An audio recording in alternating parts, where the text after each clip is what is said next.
Dr. King has got to be one of the most widely known Black American leaders all time. But that's not by coincidence. Dr. King, what made him special is that he knew how to go viral on purpose. He went viral when there were no cell phones, no internet, only newspapers, word of mouth, and media stations. He knew how to get the world's attention. And that's also what made him a threat.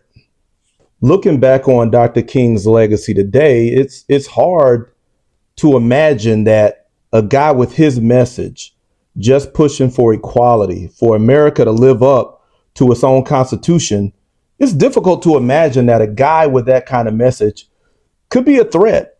But he was. He was on the FBI watch list. His phone was monitored.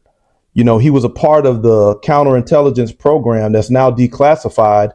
But because of his influence and others like Malcolm X, he was labeled as a Black Messiah.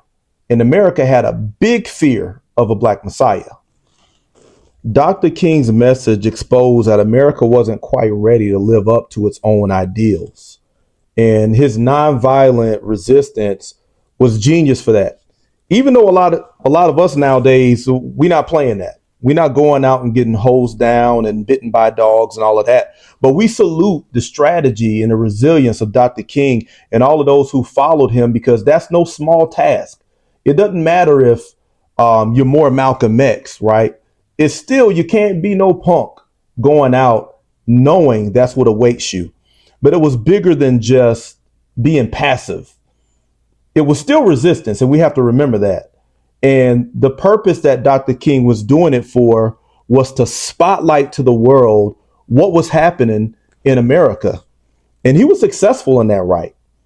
In fact, he was so successful that when he went to Africa, that same influence and that FBA energy is what started the independence movement that spread throughout Africa, starting with Ghana in 1957. Dr. King was so transcendent that sometimes we forget he was a preacher. And even if you listen to his messages, he wasn't really preaching theology or even Bible. He was preaching social justice. Anybody who sat in a Dr. King sermon left understanding what the economic situation was with Black America, what the social predicament was, what the political situation was. You left well-rounded, well-equipped, and well-oriented to go out into society and do what needed to be done on behalf of Black people. The church today, night and day difference. In Dr. King's time, he used the pulpit to leverage power on behalf of the people. Today, pastors use the pulpit to leverage profit on behalf of their pockets. And that's unfortunate.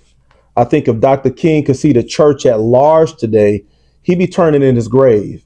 And it's not that Christians are bad. I'm not suggesting that. I used to be a Christian, and the people who introduced me to it are probably the best examples of what Christians should be. But overall, the church has lost its North Star, which is social consciousness, the struggle, the progression of Black people. It's disconnected from that. And it's more focused on pie in the sky theology. Who can get more congregation members? How much is in the building fund? When we going to move on up like the Jeffersons to a new church location? That's what the focus is now.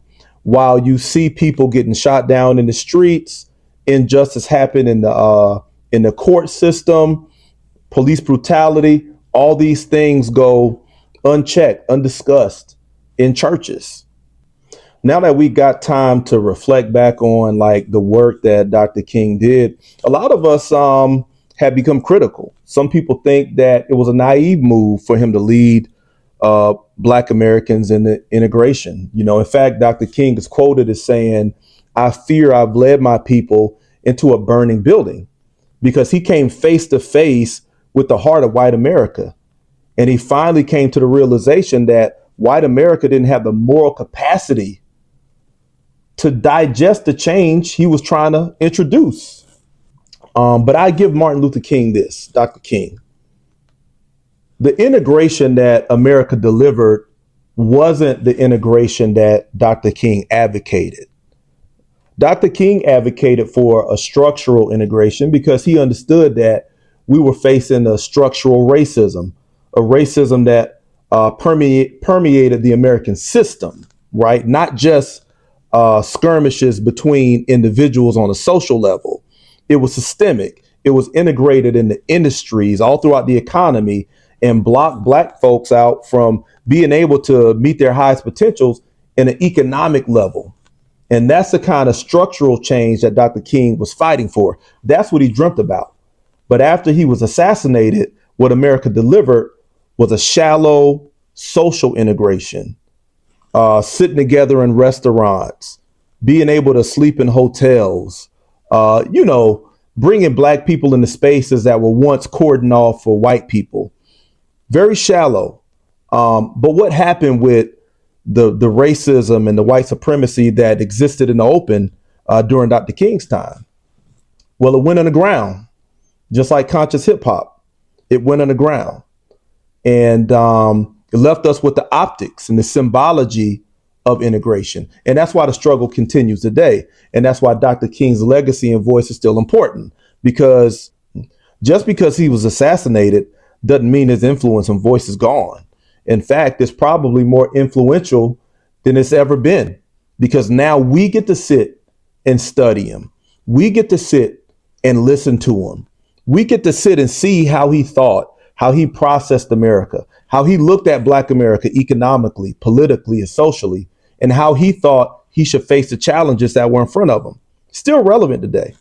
So you have to honor a man like Dr. King, even though America tried to put stains on his reputation, marital infidelity and all these things. Who cares? We still knew what he stood for. And if Claretta Scott King was good with him, he good with me. He's good with us. So in honor of Dr. King's birthday, arguably the greatest to ever do it, salute.